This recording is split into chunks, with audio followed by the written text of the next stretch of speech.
Hello friends, आज हम SER south eastern railway द्वारा 17 जनवरी को आयोजित ACM के LDC एग्ज़ाम के क्वेश्चन पेपर को देख रहे हैं। इसके पार्ट बी को आज हम सॉल्व करेंगे और जानेंगे कि इनके द्वारा आयोजित जो परीक्षा है उसके क्वेश्चनों का टेम्परामेंट कैसा है और हम देखेंगे कि ये क्या आपसे उम्मीद रखते हैं और कैसे क्वेश्चन आ रहे हैं। हम हर जोन, हर जगह जहां आयोजित नए नए क्वेश्चन हो रहे हैं उनको आपके सामने लाने का प्रयास कर रहे हैं, बता रहे हैं कि ये कैसे चल रहे हैं। ऑब्जेक्टिव एग्ज़ाम जब से आयोजित होना शुरू हुए हैं, तो चलिए हम शुरू करते हैं ACM का क्वेश्चन पेपर पार्ट बी, जो सामान्य ज्ञान और राजभाषा से संबंधित है। इसमें भी एक पार्ट बना दिया गया है जिसमें क्वेश्चन नंबर 31 to 40 जो है ये राजभाषा से रिलेटेड है और उसके इंग्लिश में भी 10 क्वेश्चन दिए गए हैं। अगर आप उन दोनों में से किसी और को सॉल्व करना चाहते हैं तो आप सॉल्व कर सकते हैं। तो चलिए शुरू करते हैं फटाफट और समझते हैं कि ये क्या चाहते हैं, कैसे क्वेश्चन आए हैं।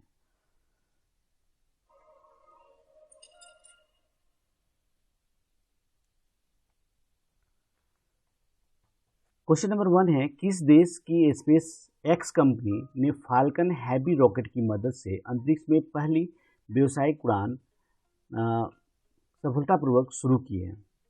तो ये स्पेस एक्स कंपनी जो है वो एलन मस्क की कंपनी है और इन्होंने शुरुआत की थी 6 फरवरी 2018 को लॉन्च किया था ये फाल्कन हैवी रॉकेट।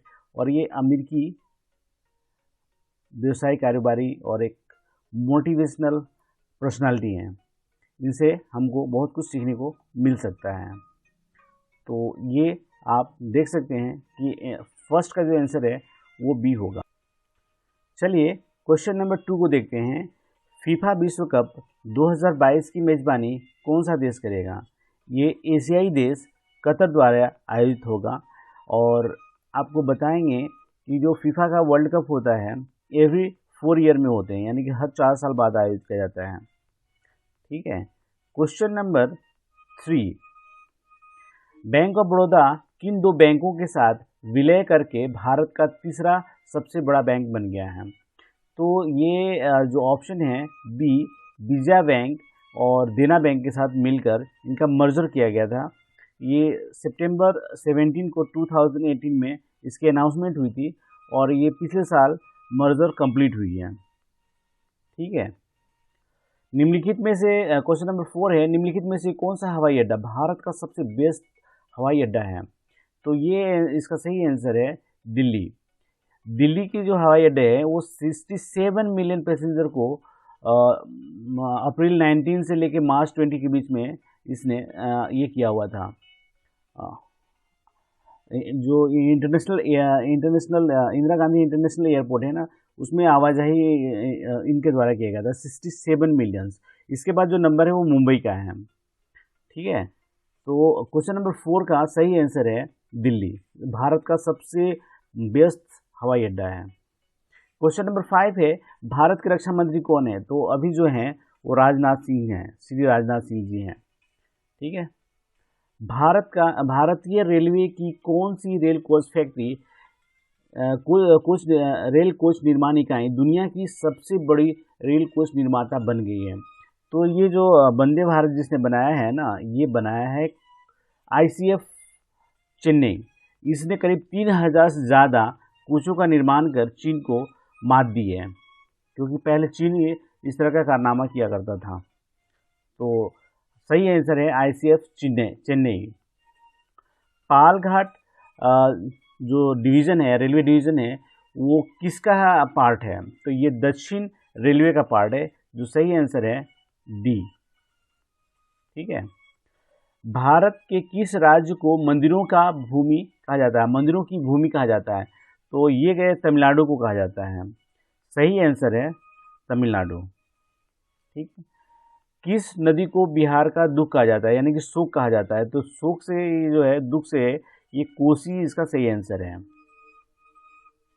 ठीक है। अलीगढ़ किस उत्पाद के लिए लोकप्रिय है? तो अलीगढ़ जो है वो ताला के लिए लोकप्रिय है। इसका सही आंसर बी होगा। ठीक है। भारत के किस राज्य में मध्य प्रदेश के अलावा 7 राज्यों की सीमा स्पर्श करती है?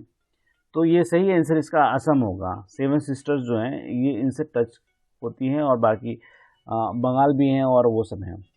ठीक है। कंचनजंगा पर्वत शिखर कहाँ स्थित है?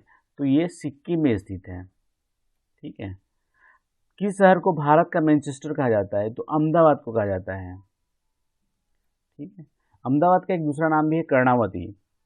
ठीक है। अहमदाबाद में एक झील है, काकरिया झील, जिसे कुतुबुद्दीन ऐबक ने बनवाया था 14वीं शताब्दी में। और गुजरात की राजधानी गांधीनगर है। अहमदाबाद कभी मारिएगा मत। ठीक है। ये बेसिक चीजें हैं। पूर्वोत्तर सीमांत रेलवे का मुख्यालय कहाँ है? मालीगांव में है। ठीक है। अगर गुवाहाटी और मालीगांव देता है तो मालीगांव सही इसका आंसर होगा। मुख्य चुनाव आयुक्त की नियुक्ति कौन करता है? तो राष्ट्रपति करते हैं। वार एंड पीस के लेखक कौन है? लियो टॉल्स्टॉय हैं। ठीक है। निम्न में से सबसे हल्की धातु कौन सी है? तो लिथियम सबसे हल्की धातु होती है। भारत की राजनीतिक प्रणाली कैसी है? भारत की राजनीतिक प्रणाली की प्रकृति क्या है? तो ये पार्लियामेंट्री सिस्टम है। ठीक है। भारत के उपराष्ट्रपति का चुनाव किसके द्वारा किया जाता है? तो वो जो है वो राज्यसभा और लोकसभा मिलकर चुनाव इनका करते हैं।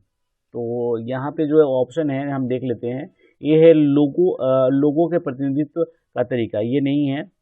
8 बी है राज्य और केंद्रीय विधानसभाओं के प्रतिनिधि।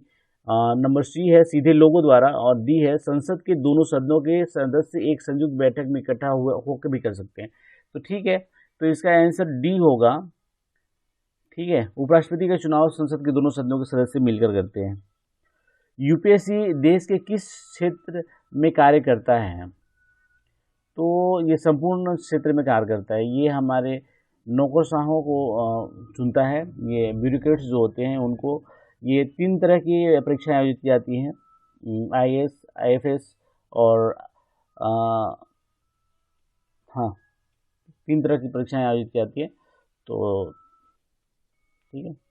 अब क्वेश्चन नंबर 21 से 30 के बीच में जो है, या फिर आप 31 से 40 के बीच में उत्तर दे सकते हैं। यानी कि इन्होंने डाइवर्ट कर दिया है कि राजभाषा को आप दे सकते हैं, या फिर आप अपने जीके जनरल नॉलेज के क्वेश्चन को भी कर सकते हैं। तो हम यहाँ पे देखते हैं।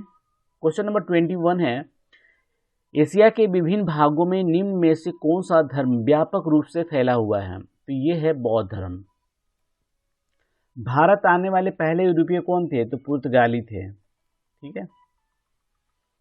सूर्य ग्रहण कब होता है? जब चंद्रमा सूर्य और पृथ्वी के बीच में आता है तब चंद्र ग्रहण हो जाता है, सूर्य ग्रहण हो जाता है। चंद्रमा जब सूर्य और पृथ्वी के बीच में आता है तो सूर्य ग्रहण होता है। कौन सा राष्ट्रीय उद्यान एक सींग वाले गेंडे के लिए प्रसिद्ध है? तो ये असम का काजीरंगा प्रसिद्ध है। दुनिया में सूती कपड़ा का सबसे बड़ा निर्यातक कौन है? पहले यूएसए हुआ करता था, अभी फिलहाल चीन है। ठीक है। निम्नलिखित में से कौन सा भारतीय राज्य प्राकृतिक रबड़ का सबसे बड़ा उत्पादक है? तो इट्स केरल। केरल इसका सही आंसर है। वर्तमान में विश्व हॉकी चैंपियन कौन सा देश है? तो अभी आयोजित नहीं की गई है, ये लास्ट जो है, तो उसके हिसाब से ये बेल्जियम सही आंसर है। पद्मनाभन मंदिर कहाँ स्थित है? तो पद्मनाभन मंदिर जो है वो तिरुवनंतपुरम में है। ठीक है। सूरत शहर किस नदी के किनारे स्थित है? यानी डैश है, तो ये ताप्ती नदी के किनारे स्थित है। ग्रैंड कैनेडियन किस देश में स्थित है? तो ये यूएसए में है। ठीक है। ये नेशनल पार्क है उनका। 31 केंद्र सरकार कर्मचारियों के लिए अंतिम हिंदी पाठ्यक्रम कौन सा निर्धारित है? तो इसका सही आंसर होना चाहिए प्राग्ञ परीक्षा। अब आप लोग कहेंगे कि भाई प्राग्ञ परीक्षा क्यों होगा, तो इसका कारण है कि ये प्राग्ञ परीक्षा अंतिम होता है। इसके आगे एक और होता है पारंगत परीक्षा, तो वो होता है, लेकिन जो डॉक्यूमेंट्स हैं हिंदी के जो मिनिस्ट्री ऑफ होम अफेयर्स के, उसके हिसाब से प्राग्ञ को अंतिम परीक्षा माना गया है। तो यहाँ पे जो सही आंसर होगा प्राग्ञ परीक्षा। अब देखने वाली बात है कि आप कमेंट में बताइए कि आपको क्या लगता है, क्योंकि बहुत सारे डॉक्यूमेंट मिले हैं मुझे जहाँ पे प्राग्ञ परीक्षा को माना गया है। अब ये देखना वाली बात होगी कि रेलवे प्रशासन जो साउथ ईस्टर्न रेलवे का है, जिन्होंने ये किया है, अगर उन्होंने कुछ आंसर की जारी किया है तो आपके पास मिले तो वो मुझे बताना कमेंट बॉक्स में, मैं इसे सुधार दूंगा। क्वेश्चन नंबर 32 है, भाषाओं के किस क्रम में स्टेशन में घोषणा की जानी चाहिए? तो ये है R, H और E। यहाँ पे जो है RHE जो है रीजनल हिंदी और इंग्लिश है, तो इस हिसाब से इसका सही आंसर ए होगा। ठीक है, क्षेत्रीय भाषा हिंदी और अंग्रेजी। क्वेश्चन नंबर 33, संविधान की 8वीं अनुसूची में कितनी भाषाएं शामिल हैं? 22 भाषाएं शामिल हैं। ठीक है, हर साल हिंदी दिवस किस दिन मनाया जाता है? 14 सितंबर को मनाया जाता है। केरल और तमिलनाडु राज्यों को राजभाषा नियमों के तहत किस क्षेत्र में वर्गीकृत किया गया है? तो ग क्षेत्र में वर्गीकृत किया गया है। कौन सा मंत्रालय राजभाषा से संबंधित महत्वपूर्ण निर्णय लेता है? तो गृह मंत्रालय इससे संबंधित निर्णय लेती है। राजभाषा नियम कब पारित किए गए हैं? राजभाषा नियम कब पारित किए गए हैं? तो ये पारित किए गए हैं 1976 में, 1976 में। राजभाषा अधिनियम 1963 की धारा 4 किससे संबंधित है? तो ये राजभाषा पर औपचारिक संसदीय समिति से संबंधित है। क्वेश्चन नंबर 39 है, राजभाषा नियमों के अनुसार भारत के कितने राज्यों में वर्गीकृत किया गया है? मतलब भारत को कितने राज्यों में वर्गीकृत किया गया है? तो ये 3 रीजन बनाए गए थे। अगर उनको क्लासिफाइड किया गया था तो वो जो बनाए गए थे ABC, वो बनाए गए थे। जैसे कि हमने क्वेश्चन 35 को सॉल्व किया तो केरल और तमिलनाडु जो है सी क्षेत्र में आते हैं, गुजरात, पंजाब, महाराष्ट्र, ये मेन जो स्टेट हैं वो ख क्षेत्र में आते हैं, और हिंदी भाषी क्षेत्र झारखंड, बिहार, उत्तर प्रदेश, हिमाचल प्रदेश, राजस्थान, ये सब जो छत्तीसगढ़ हैं ये क क्षेत्र के अंतर्गत आते हैं। क्वेश्चन नंबर 40 है, महाराष्ट्र और गुजरात राज्यों की राजभाषा नियमों के तहत किस क्षेत्र में वर्गीकृत किया है? तो यह जैसे कि हमने बात की उसके हिसाब से ये ख क्षेत्र के अंतर्गत आता है। तो ये हमने सॉल्व क्वेश्चन किया और हमने जाना कि इसके अंदर जो 10 क्वेश्चन हिंदी के हैं वो इजी हैं, और बाकी जो जीएस के पेपर हैं वो ठीक है, इसमें कोई बहुत हार्ड क्वेश्चन नहीं है। थोड़ा अपडेट रहना पड़ेगा, जैसे कि जो क्वेश्चन नंबर